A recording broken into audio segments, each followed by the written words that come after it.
Welcome to the Compassionate Capitalist Podcast. This is Karen Rands, and this particular show is also available on YouTube if you want to watch me and my guest, David Barnett, talk about our topic today, which is buying and selling your business and investing local.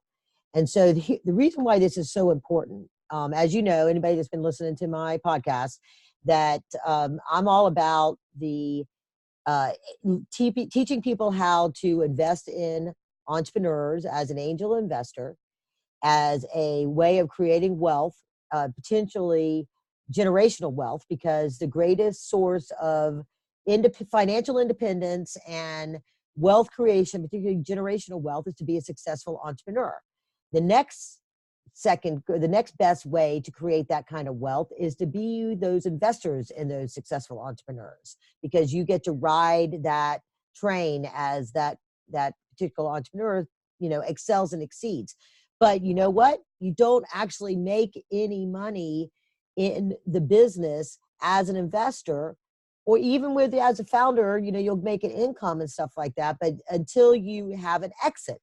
And the exit is most often, people like to talk about IPOs and those kind of things, and David probably will know the actual stat on this, but it's like, I think it's like 85%, up in between 80 and 90%. When he comes on, he'll give us the right number, are bought, either bought by another entrepreneur, bought by a private equity fund, or bought by a corporate acquisition. And so you have to, at some point as you're building your business, this has to become part of your strategy of how you're going to create that wealth. So when I always like to try to find somebody that's a true expert in this area when I want to cover this topic, because I know just enough to be really dangerous in it. I always engage other folks and partner with other folks when it comes time to helping companies prepare for that or put them on a pathway, because my investors that invest in companies, they want to know what the exit is. It's always something that happens at angel investor meetings. It's always, what is the exit? And if your idea is like, oh, well, we're going to go public, a lot of investors will sort of say, okay, this guy doesn't know what he's talking about, because that kind of business, it's not going to get to, it's not going to be a unicorn. And even unicorns have trouble going public these days. And so it's something, this is just really, it's part and parcel of the process of creating wealth through entrepreneurism. And I'm just really happy to have David Barnett on my show today. So let me tell you a little bit about him, and then I'll bring him on. So he's an author, speaker, and advisor, and a former business broker. And I'll let him explain exactly what a business broker is if you haven't heard of that. He sheds light as he talks. He has his own podcast. So, you can go to his website that I'm going to say again in just a little bit, but it's investlocalbook.com. And I think it's also under davidbarnett.com. David C. Barnett. David C. Barnett. All right, great. Thank you. And so he sheds light on this complex and sometimes tricky process of buying, selling, and managing a small business. He likes to say that it took him 10 years to unlearn what he was taught in business school. And the university had trained him to be a middle manager in big enterprises, and he was totally unprepared for the realities of small business. Let me tell you, he and I are like on the same exact path on that, because when I was going through the master's program, they taught you how to be a manager.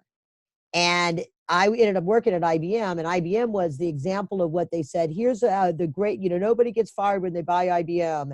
And, here IBM can't do any wrong. And I got into IBM and I realized, oh my goodness, I couldn't believe that they were as big and as successful as they were, because they did so many things wrong that were fundamental to customer engagement and customer satisfaction and the way they delivered products. It's all kinds of stuff.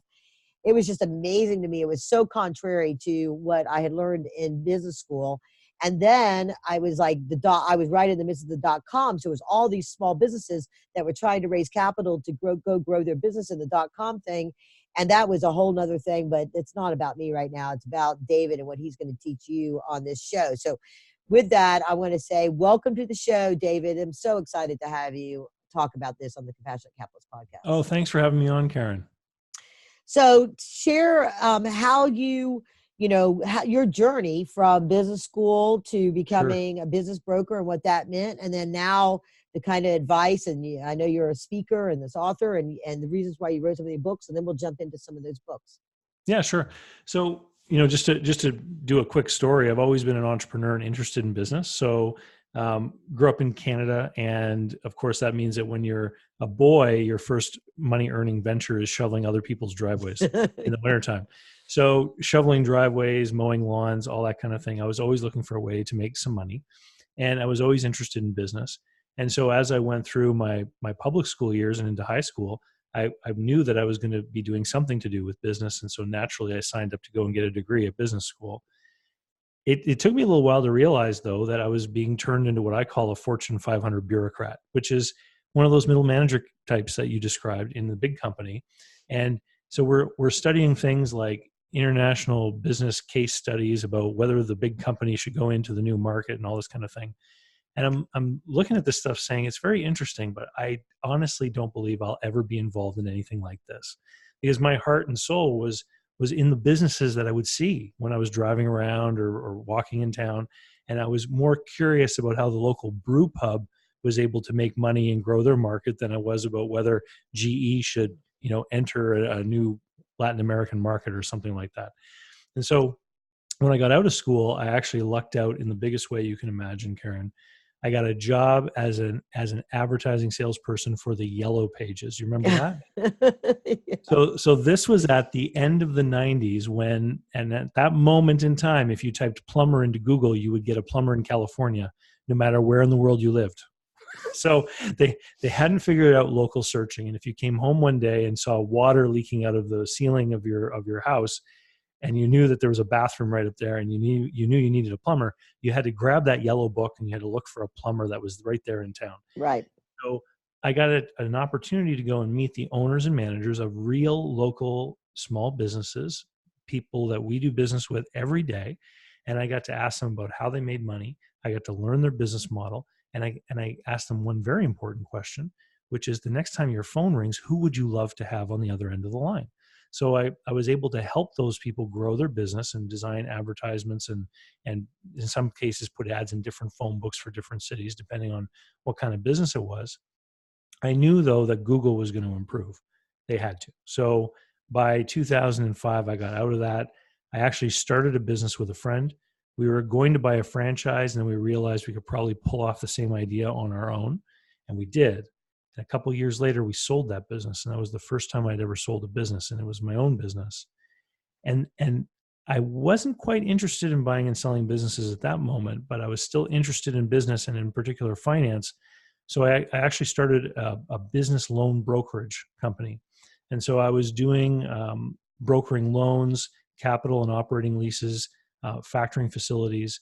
So all different kinds of ways that I could help small businesses get money to expand. And it was at this moment that I started to meet people who were looking for money to buy already existing businesses. And what shocked me about these individuals, and as I got to uncover their stories and see what the deal was they were working on, is how so many of them were dealing with people that absolutely had no idea what they were doing. Yeah. So completely ignorant folks trying to put these deals together, of course, to collect commission, right? So motivated by greed. So oftentimes it would be real estate agents trying to put a business deal together, or younger CPAs or attorneys who didn't quite understand what they were doing, trying to put these deals together.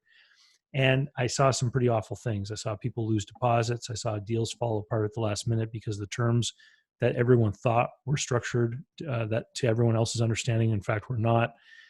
All kinds of bad things. And then what happened is that financial crisis, the Great Recession, came along. And so half of my capital sources, the businesses that were supplying my clients with money, went out of business. Yeah. And so my whole business kind of ground to a halt doing the finance brokerage. And I thought, you know what, now is the time for me to make a pivot. And I can see that there's an opportunity here in business brokerage. So I joined up with a big international brand of franchise. And I chose them because they gave me access to training. Over a 2.5-year period, I became certified to do work as a business broker. And it became the only person in my market to achieve that certification, even though it had been around for 40 years. And this Really? is how underserved the market is in some places. You go to a big metropolitan area in the United States, and there are all kinds of business brokers. But if you get a little bit further afield and outside those major metro areas, sometimes there are not many people serving these markets. And so I started to work at being a business broker, and I owned my office for about 3.5 years. I did 36 deals as a broker. So I would find someone who needed to sell, list their business for sale, get it all set up, find the buyer.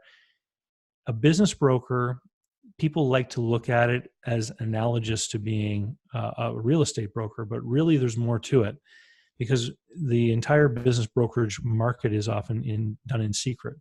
So a business owner approaches a broker, says, I want to sell my business, or I need to sell my business. The broker will then do an evaluation, coming up with what he believes is the price that the business could sell for.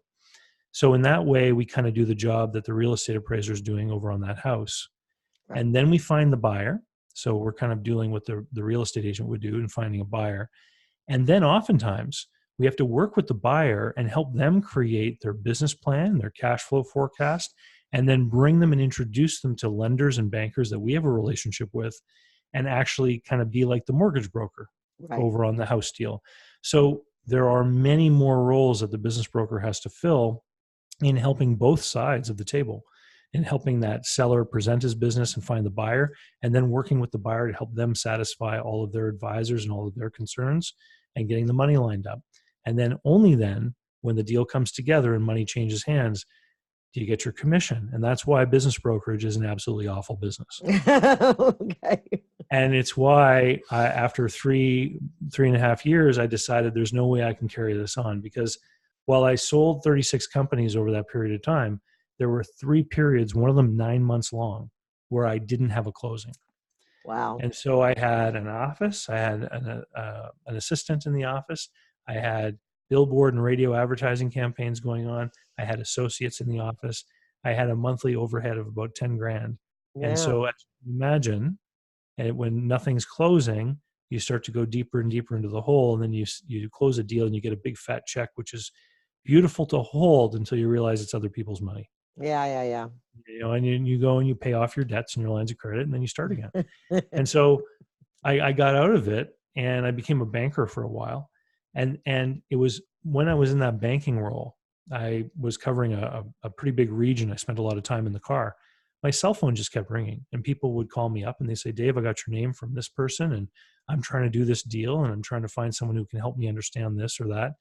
And I kind of got pulled back into it in a side hustle kind of fashion, but I wasn't a broker anymore. I wasn't working for a commission. The way I was doing it this time is I was acting as a consultant. And so people were paying me for what I did as I did it. And it was a completely different kind of business model. And over the course of time, what eventually happened is I started to write the books. I started to host the YouTube channel. And then when I started to notice that everyone kept coming to me with the same problems over and over again, I eventually developed the online courses that I have today as well. And so now I call myself a consultant that helps people buy and sell businesses, but I'm also an educator in that field. Because a lot of the times people will have this dream of buying a business, or they'll own a business and they'll have questions about selling. And sometimes all they have to do is do one of my courses or whatnot, and they'll learn what they need to know that either, yes, they need to move forward and maybe they want to hire me as a consultant, or no, this isn't actually the path for them and they need to find a new path. Very good. Okay. That's really, I mean, there's so many things that you said right there I'd like to unpack, because it was, Sure. I think that, and we, I had said we might go from book to book to book, but it might just all be because it's so integrated, right? That whole process that you described of figuring out what a business is worth, and then what people are willing to pay for it, and how they get their money to do that. I have one of the talks that I do as a speaker is start, buy, invest. So you as a person, when people like, I kind of talk about entrepreneurism as sort of a lot of people, the 50-year-old's midlife crisis, it seems sometimes now. You like all these magazines are all like, oh, you can start a business at 50. And so it's and that's why I say, don't just become an investor in a business, but you get to keep your day job and your benefits and all that other kind of stuff if you are successful as an exec and just spread it out and start investing in businesses or buy pieces of business as a silent partner, as some of them think about things like that. So that's, that is a big part of all of what you and I are the world that we run in. So you have, and those courses are available at your davidcbarnett.com Yep, website. that's right. That's the best place to go. Yeah, All that's right. my blog. That's kind of the central nervous system of everything that I do. Yeah. Okay, so it routes over to this one that has your YouTube and your because you had talking about it was one of your articles or something that talked about the valuation. Oh, it was the Yellow Pages. I was going to say about that, where somebody was, and this is kind of something that entrepreneurs need to understand. So I'll use this example as we get going into it. So when you're thinking about selling your business, it's one of the really important things is figuring out, according to just like if you were with the Robert Kiyosaki cash flow quadrant, for anybody that's familiar with that, employee, self-employed's on the left-hand side, business owner, investor on the right-hand side. Wealth comes on the right-hand side when you can own pieces of multiple business or your own business that run without you being there. And then you become an investor you can do that when you're a successful business owner or when you've sold a business and you invest in multiple other businesses and things that create wealth for you without you being engaged in time on those. And so, the example that you gave on one of your blog posts, it talks about selling Yellow Pages, and people or might have been in the email you just sent. I'm sorry, but it's where you were talking to a entrepreneur about getting more customers, and they were like, I had this real complex sales process that was weeks and weeks, and they were pretty much artificially creating a long sale process. When somebody just wants to buy something, they just want to call you and buy it, and there's no cash register. It was the no cash register email, right? And that's a big part of the process, that when somebody's looking at a business and they want to know, can you generate sales and what is your churn on that? And don't necessarily, if you have a good product that people want to buy, you don't have to overcomplicate it. So in talking about the 12 things to do before you consider selling your business, talk about sort of that philosophy of, how a company generates revenue, how an investor or a buyer looks at that when it comes to, automating and creating an operation that can truly scale. Because, that's the book I'm working on now, is scaling your business. So you can do 10x now a week. How are you going to do 100x? Because you have to have a roadmap of how you're going to do 100x before you can go bring in investors that are going to give you the money to go to 100x. So talk about that. Yeah. So, when it comes to selling a business, everyone wants to know what their business is worth, but there are two different questions that have to be answered. The first question is, what is the value? And that is a function of cash flow. It's a function of the earnings of the business. So obviously the more earnings, the more profit a business has, the more it's going to be worth. But the second question that the buyer is going to be asking themselves is, will these earnings continue under my stewardship? There it is. Because you can have, a very, very profitable business, but if the processes and the expertise and, let's say it's some kind of engineering firm, right? And the person who runs the business is the head engineer, and their designs influence a lot of what the output of the business is. Then as a buyer, if you don't have that exact same skill set, it's going to be very difficult for you to carry on and have those earnings continue. And so even though it might be a good deal or it might be a profitable business, that buyer may still not buy because they're not confident about being able to carry on what's going on.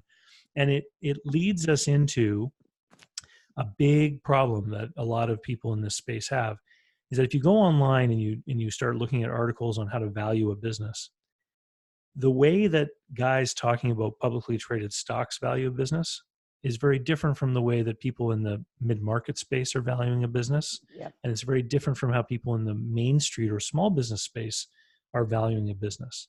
And some of the differences and the reasons why the multiples change as businesses get bigger, a very easy example is the publicly traded guys. They have eliminated what we call liquidity risk. Because if you own 100 shares of the phone company, any day the stock exchange is open, you can sell them. So there's no liquidity risk. You can always turn that asset into cash. Whereas if it's any kind of private company, you can't do that. There's no market, no fluid market in those equities. And then, even within the private businesses, we have varying degrees of difference. So I mentioned the engineering firm. If you have a small business, the owner of that business is probably acting as the general manager. A lot of the decision making, a lot of the ideas about the future of that business are going to be in that owner's head. So if you buy that business as a buyer, you are going to lose all of that human capital because it's walking out the door with the check.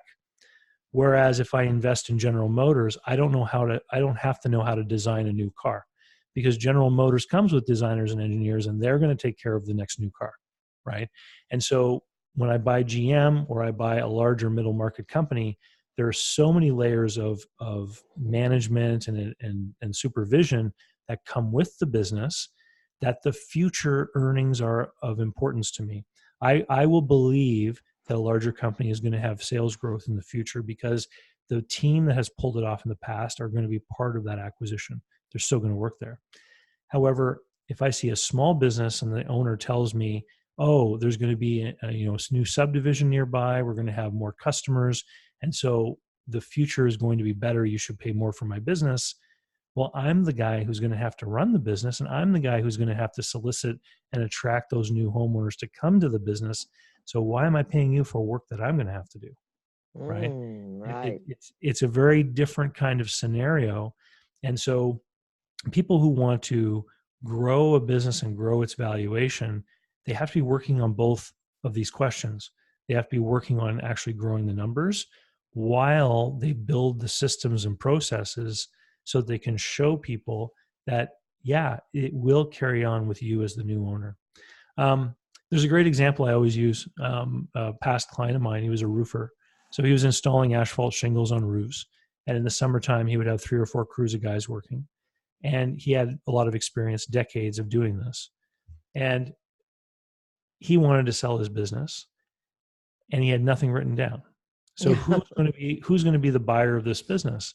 It's going to be somebody 15 or 20 years younger than him who already has 20 years experience in roofing, because that person will bring all the necessary skills to the table. Whereas if he actually documents his purchasing process and he documents his quoting process and he builds himself a tool on Excel or maybe on some kind of app on his phone so that he could teach anybody how to measure a roof and how we're going to determine how many hours of labor and what it's going to cost to haul the old shingles away to the landfill, and here's our margin and all that kind of stuff. Building those tools means that anyone who's clever enough to catch on to a new job is going to be able to see that they'll be able to run the business. And what ends up happening is you greatly expand the pool of potential buyers. And it may not necessarily mean that the business will sell for more, but it will usually mean that the business will sell faster. And that's another thing that most business owners aren't prepared for, is we're talking about converting a very illiquid asset into cash. And when I owned my business brokerage, one of the first businesses I listed for sale was actually one of the last ones I sold. So I had that file on my desk for 3 years. I actually sold the business several times. Deals didn't go through. Yeah. So after 3 years of work, I finally got my big commission, my big 5-figure commission check on that one. and the seller said to me, "Wow, that's a big check. You must be pretty proud, Dave." And I said, "Listen, it was a fried chicken franchise. The seller's name was Tony." I said, "Tony, the person who works at the front counter of you for you has earned more money since I've met you."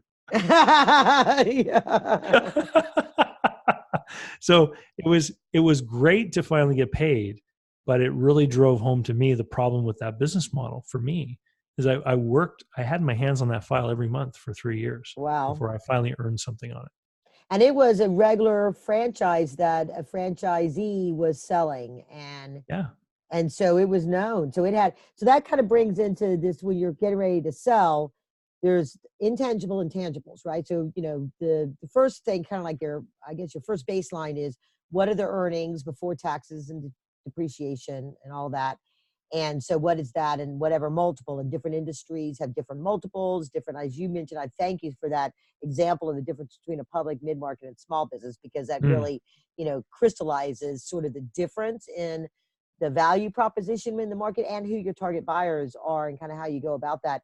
But so on the tangible side, how does equipment and real estate get factored into coming up with the value of that business? Do they just go straight for depreciated value? Is there something else? How does that factor into a value? Oh, it's a great question. So, unless you're talking about a real estate business or a business that is real estate centric, like mini storage, motel, hotel, special care home, that kind of thing, we actually have to get the real estate out of it, because real estate and businesses are valued in very different ways, and they're very different types of assets. Interesting. So real estate, if you talk to a real estate appraiser, they're going to tell you that in a certain area, investors are demanding a certain cap rate, for example. And so what I have to do is, when I have a business that owns its own property, I have to normalize the balance sheet to take the real estate away. And then I have to look on the income statement or the P&L and find out what expenses are related to ownership that a tenant wouldn't normally bear. And then we have to put in the rent. Because if the building holds a certain value because it should be generating a certain net operating income, that net operating income, if an investor owned it, would be coming from the tenant. So my business at hand, if I take the real estate off the balance sheet, I then need to introduce an imputed rent figure. And what this will do is it says this is what the business would perform at if it were a tenant here. Now I can isolate the activity of the business from the real estate. Sure. So we want to know what the real estate's worth. We call Joe Smith, local commercial real estate appraiser. He's going to tell us. He knows that. He's the expert. Now we're just going to look at the business. And so where a piece of real estate might sell with a cap rate of 7%, a business in a certain industry might sell for a certain multiple of EBITDA, maybe 3 times EBITDA. If you bundle them together, what ends up happening is you end up selling the business because you're discounting the price of the real estate. Right? Yeah. If they're mixed together. Yeah. So if it's a manufacturing, let's say, and it's got a special use real estate for that, they own their own thing, they've got the manufacturing equipment. So in that particular case, is it the same? I mean, I get it where it might be somebody that, opened a restaurant, or when they bought their franchise, they did their land. And so they're, they can really be independent because that can operate anywhere. So is it the same sort of a thing, or does it get added back in? Is it a little bit different when you're that kind of a business? If you're a manufacturing company and you are just in a big warehouse space, then we separate them. But if you happen to be, an oil refiner, okay, and you've got 300 acres and it's all that pipes and gizmos and big tanks, that's squarely in the plant and equipment category. Because really, the real estate isn't really real estate. It's just a place to park all that gear. And the gear is usually worth far more than what the land is worth, because those things are usually put in places where the real estate isn't worth a lot of money. sure. And even if, it happens to be that 100 years ago, that was built in a place that wasn't worth a lot, and now the land is worth something, usually the use that we put it under means that it can't really be redeveloped that well because of whatever activity has been going on there. Wow. Okay. All right. So then we talked a little bit before we got on the call, talking about sort of in the future trend, we're probably going to see a lot of people selling online businesses. And I see a lot of that, as somebody that ran an angel investor group for so long, and people coming in, and they always would say, they would compare themselves in the marketplace when somebody's a startup, a really early stage, and they really truly haven't established their value. It's all, betting on the future potential of this business. And then down the road, they say, and then we're going to sell, and so sold for this amount of money. And it was kind of like, it's hard because to forecast what a potential exit would be. And so it was always about eyeballs and, this kind of other really intangible things that aren't about, actual revenue, because you go, well, how did some business sell so much more than their revenue? They were losing money, but they sold so much more than that. Let's talk about sort of those intangibles, or how that gets, because that becomes, I think, more definitely an inexact science when it comes to online businesses. And a lot of these people listening might be in a position that could have started back in 2008 2008 or 2000, 10 years in an online space, what's the future look like for something like that? Sure. So I think you're right. We need to divide these different businesses into camps. And even if a business is doing its business online, if it still functionally is a small business, then it's going to be valued in the same way. And so I'm meeting more and more often people that are running businesses that are entirely online businesses. They're doing a couple million in sales and the earnings is a couple $100,000. And they're very similar to other examples of real world businesses that we've seen forever, right? So people doing online e-commerce where they're selling goods online. I can find analogies going back 50 years to catalog mail order companies that are essentially the same thing, right? You're just using the internet instead of using a catalog, right? When it comes to the businesses that aren't making money, one of the things that I like to point out to people is that you need to be precise in the language you use, because the language we use frames our thoughts and frames our ideas. So if you say that you are an investor, if you go and look in the dictionary, what it's going to say is that an investor puts up some capital or money in order to acquire something in return. So in my mind, you're an investor when you buy a government bond because you're going to earn interest. You're an investor when you buy a small business that's profitable because you're putting up money in exchange for that cash flow, that rate of return. But when you put up money and there's no return, and you're basically betting that somebody else is going to pay you more for that down the road, we have a different word for that. It's called speculation. And when you start to use the proper words when you're having these conversations, it really helps to frame your thoughts to understand exactly what it is you're talking about. So these big investors, these big VCs, angel investors, etc., you'll often find that when they're looking at those kinds of businesses, they tend to be big enough that they have portfolios of them, because they certainly do understand what they're doing. They know that they're going to have a certain number which are going to fail, a certain number which are going to kind of stagnate for a while, and who knows what's going to happen. And some will be winners. And so they're actually taking sort of a measured approach to trying to invest in a lot of them so that the winners can compensate for all the ones that didn't go anywhere. And that is a speculation strategy. It's not really an investment strategy. Okay, so as we're kind of wrapping up our time here, real quick, because I think it's important for people to understand it. It kind of falls in this, and then we'll talk some highlights about investing and investing local and buying and stuff. But I think the two terms are an asset acquisition and a capital acquisition. Is that share purchase? A share purchase? Yeah. So there are asset purchases and share purchases. And what these are is the legal structure of the transaction. So if you're selling a business, you have two choices. You can buy the shares, or let's say it's an LLC, then it would be buying the membership position of the people that are selling. And so the legal entity that is running the business the day before you bought is still the legal entity running the business after you buy, just you're now the owner of it. Okay. So this is what happens when you buy shares of a publicly traded company. Somebody else is selling shares of the phone company, you buy them. Okay. The ownership of the phone company's utility van never changed. It's still owned by the phone company. When we do an asset sale, what we're doing is we're creating a break in the legal ownership of the business. And so what ends up happening is I can buy the business as a going concern, and let's say the business is worth $1 million. It might only have $600,000 worth of stuff. But in an asset transaction, what's going to happen is I'm going to create a new legal entity, corporation, LLC, what have you, and it's going to buy that $600,000 worth of stuff from the existing corporation that's running the business today. And the difference in that purchase price to get us up to that $1 million we agreed on, that's what's called goodwill. Okay. So when my new business has taken over my new corporation has taken over the business, on my balance sheet, I'm going to have stuff worth $600,000 and an item called goodwill. And as long as I continue to make money and do well, that goodwill is going to reside on the balance sheet.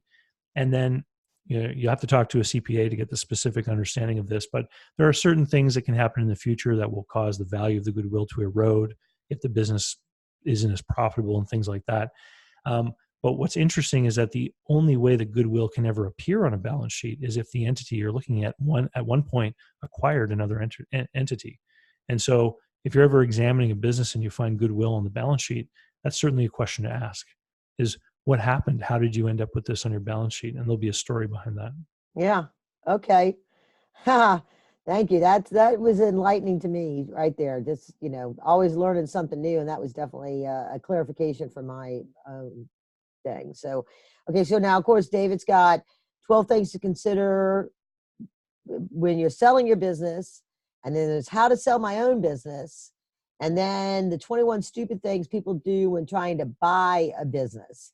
So give us some top 2 or 3 of things, that, knowing what we've already covered, what is something that somebody going into and is it emotional that it's like, oh, I guess always wanted to have a chicken franchise, like you said, right? And so, Yeah. versus the ones that like walked away. So, or whatever. Just give us a couple examples if you could. Yeah, sure. Yeah. Definitely people get in the wrong frame of mind when they're negotiating. They start to daydream and think about what it's going to be like to be the owner of the business.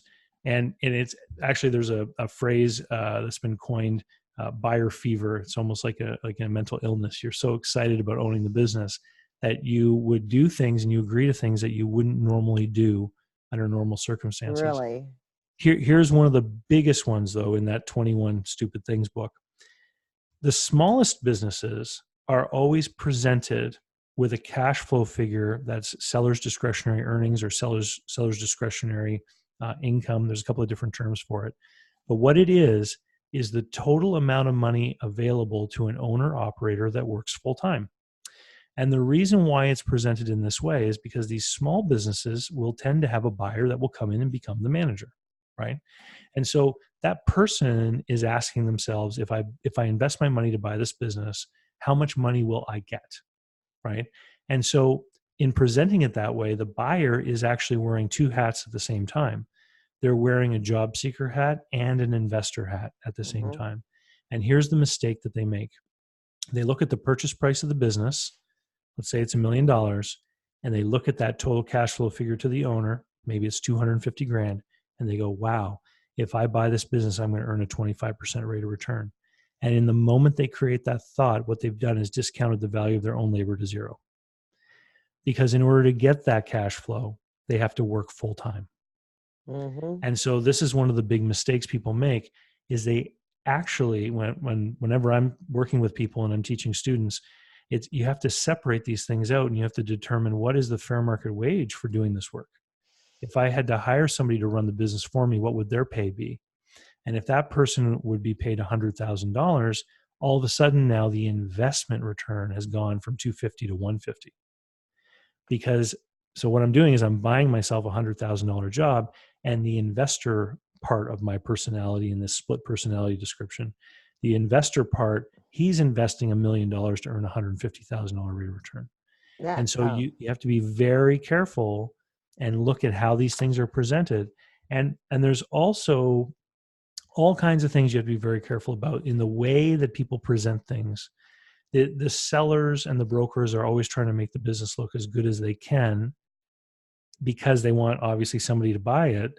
And you have to be careful at the way things are put together. So I'll give you another quick example.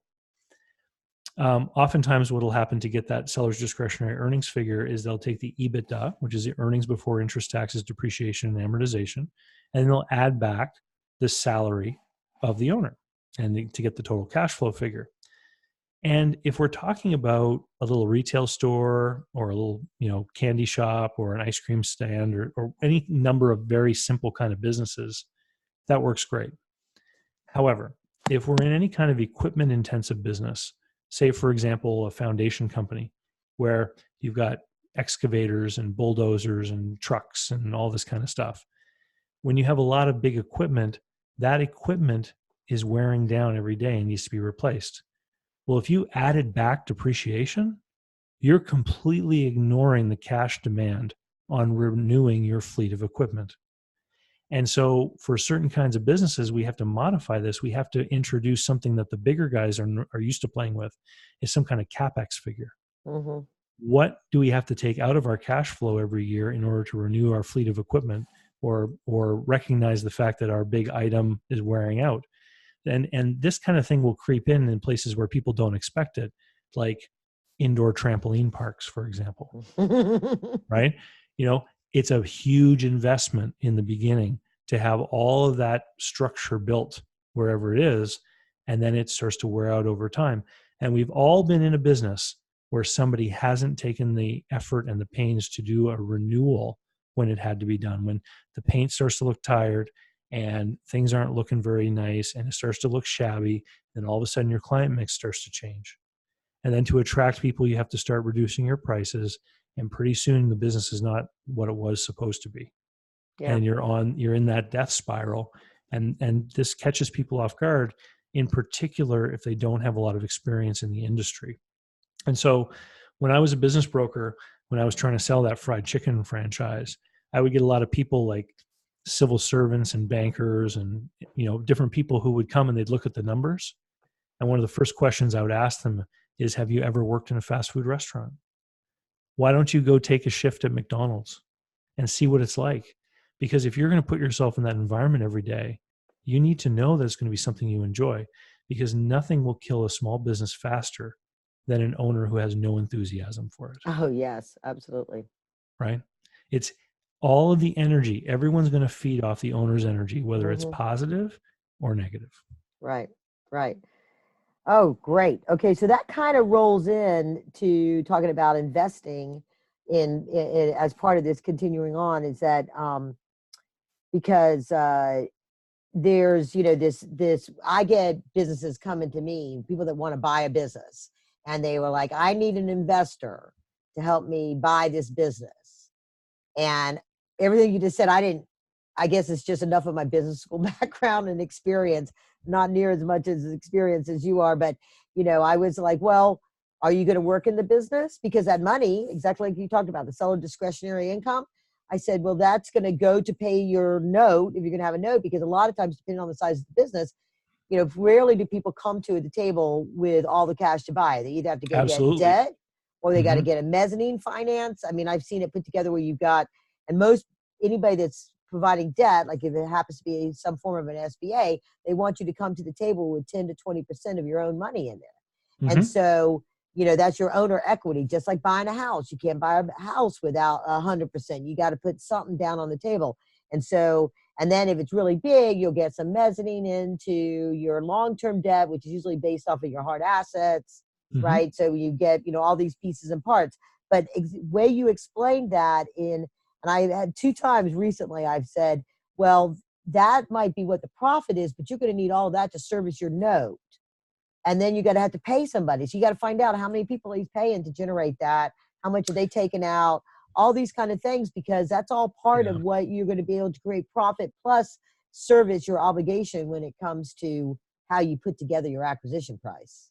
Well, and here's the other thing, and this is the part that people have to be cautious about, and people have been caught by, is you take the seller's discretionary earnings. You have to do basically a couple of things. You have to take money home to feed yourself and your family. You got to service your debt. You also need to get some kind of return on the cash you put into the deal. You need to be worried about that CapEx stuff that we just mentioned, right? And so what people will do is they will overcommit that cash flow to the debt service. And it will look fine on paper. But here's the problem with a business. Businesses are asymmetrical systems. So you could have a 10% decline in sales, which would result in a 30% decline in profit, depending on whether the costs are all variable or fixed, right? And so what can happen is if people overcommit the cash flow to debt service, and then they have a drop in sales of 10%, when I'm analyzing businesses, if I see sales, small businesses, if I see sales move within a 10% range, I call it flat. This is how variable these things can be, right? And so if a 10% decline in sales, which may just be because the result of a couple of customers went away, big ones, or projects that were done in previous years weren't repeated, you have a big drop in your profit. All of a sudden now you've got a cash flow crisis. And buyers need to be aware of that. And this is when an overzealous or overambitious price is often exposed.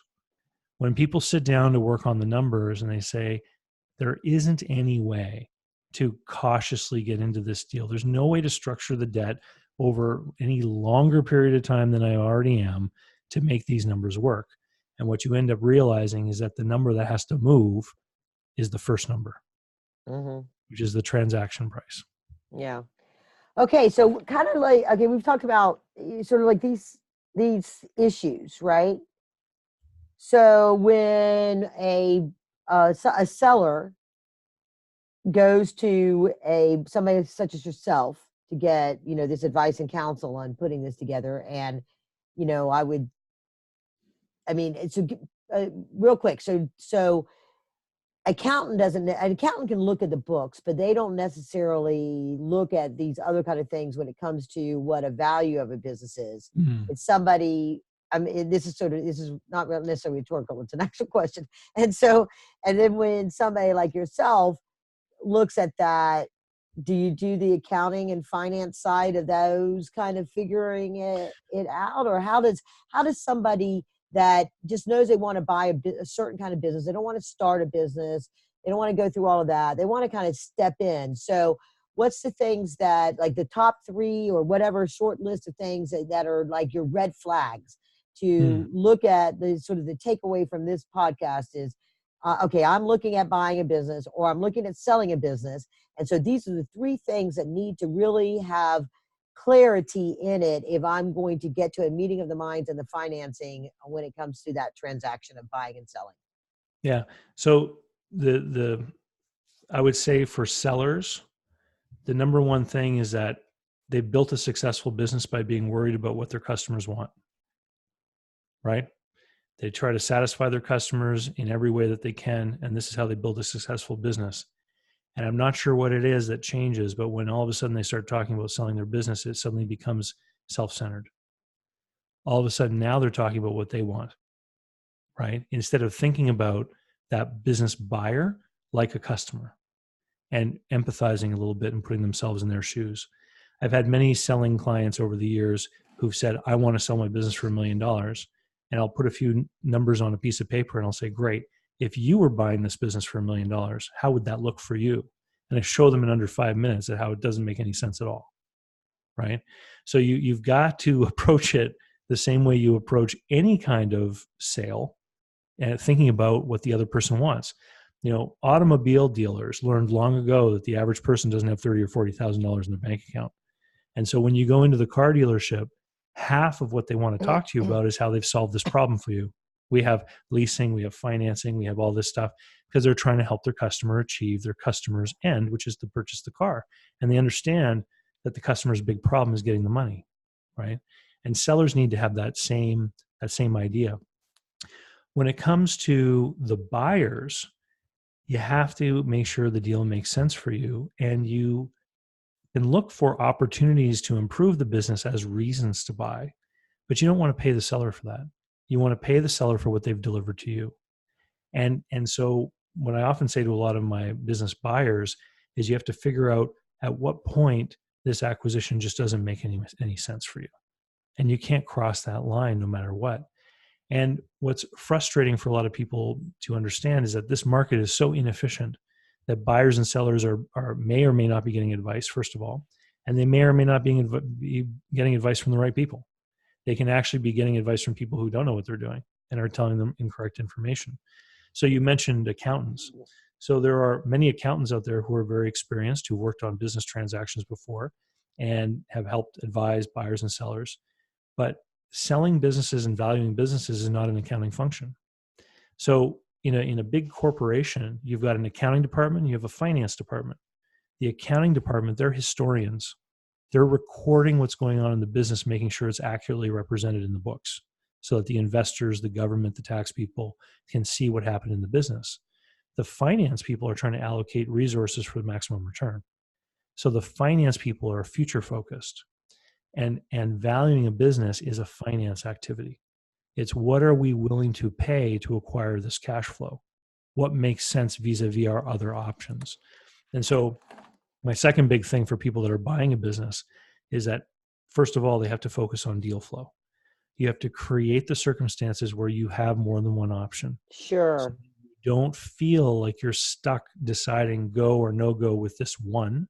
If Hmm. it isn't going to work for you, you have to have the privilege of saying next. And so sometimes I'll have people who are unemployed who want to buy a business instead of finding a job. And I'll say, that's great. Let's define your target. Let's create a program for you to start creating deal flow. And while we're analyzing the deal flow, go get yourself a job somewhere. Or else you're going to feel pressured at a certain point when your money starts to shrink every month that you need to do a deal. And as soon as you're needy, you make mistakes. Sure.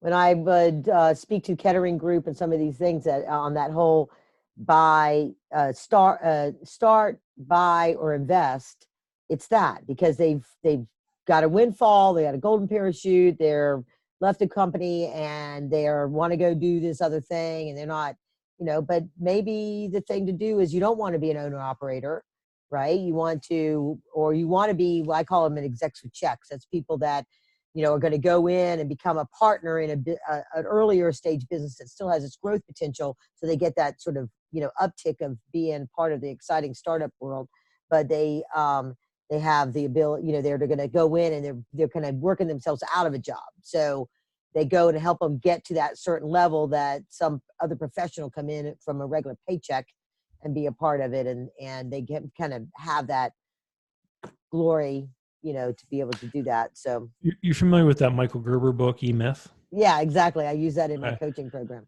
So a lot of the times the businesses that are sold were started by the technician. Mm-hmm. And so they understand the trade, they understand the skill, they understand the customers and how to deliver, but they lack a lot of those other management functions and understanding and sophistication.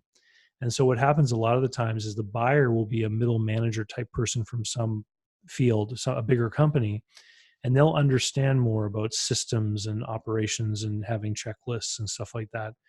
And a lot of the times when the conversation of private equity comes up with the people I'm talking to, it's at the moment of purchase. So somebody wants to buy a business, but they don't have the resources they need to get the down payment together that the bankers and everyone are telling them they need to have. And so they'll go looking for a financial partner. Well, if that person who is the buyer is more sophisticated in business than the seller, and they go and they find that CFO guy or like that executive person, just as you mentioned, to contribute some cash, but that person's also willing to contribute a few hours a month, then what ends up happening is you can deliver such incredible new skills to the business that the new owners will be able to do more and earn a higher rate of return than the seller Yes. without even necessarily growing the sales Oh, you're because right. because they're going to bring better, more sophisticated management into Mm-hmm. the fold. Yeah. Yeah. Well, so David, we were going to talk about invest local. I think I might have to have you back and come back and talk specifically about I'd love that to come because back. we've been on this for about 50 minutes, and I thank you for everybody that's still listening. Thank you for sticking through this, because I feel like this has been just a tremendous useful podcast. I've learned a lot, and I've been in this space for a while, so I am certain that our audience learned quite a bit. And I want to encourage everybody to go to davidcbarnett.com, and Barnett is Barnett. Okay, so go to davidcbarnett.com and get access to the books, get access to many more podcasts and YouTubes that talk about these topics.